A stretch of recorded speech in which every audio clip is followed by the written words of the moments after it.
में गोस्वामी तुलसीदास जी के रूप में जन्मे और उन्होंने मानव जाति के उद्धार के लिए संवत 1631 में रामचरितमानस की कथा का आरंभ किया। गोस्वामी जी स्वयं कहते हैं कि 4 वेद, 18 पुराण और सभी शास्त्रों को पढ़ने का फल आपको रामचरितमानस से मिल जाता है। राम जी की कथा सबसे पहले शिव जी माता पार्वती को सुनाते हैं।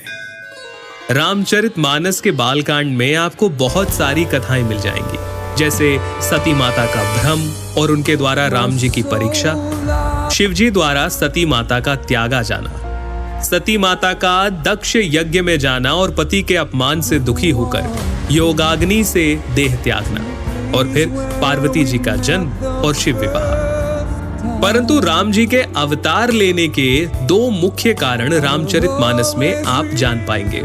पहला, मनु और शत्रुपा का 10,000 वर्षों तक का कठिन तप, जहां वो प्रभु से कहते हैं कि हमें आप जैसा पुत्र प्राप्त हो, जिसके उत्तर में करुणा निधान भगवान कहते हैं, ऐसा ही हो हे राजन, मैं अपना सामान कहां जाकर खोजूं? अतः स्वयं ही आकर तुम्हारा पुत्र बनूंगा। और दूसरा कारण नारद मुनि का भगवान विष्णु को दिया गया श्राप।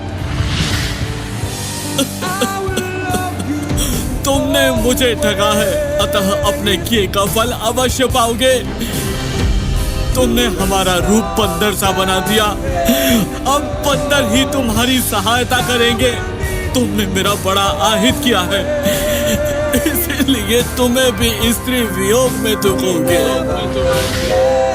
एक ओर जहां राम जन्म की भूमिका बन रही थी, वहीं पुलत्स ऋषि के कुल में जन्म हुआ भाइयों समेत 10 सर और 20 भुजाओं वाले प्रचंड पराक्रमी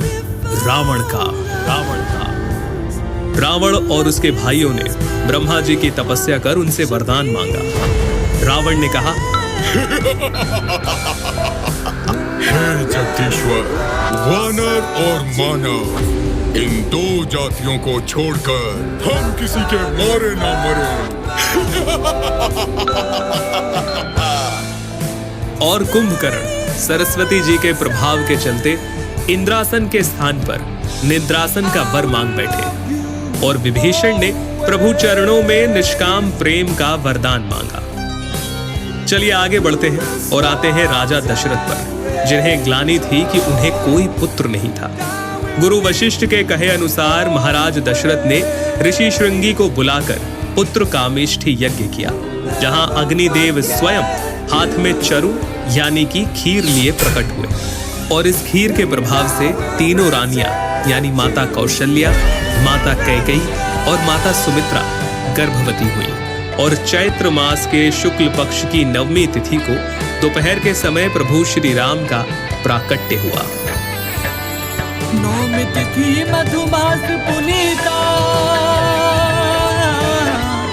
9वीं तिथि मधुमास पुनीता, शुक्ल पक्ष अभिजीत हरि प्रीता,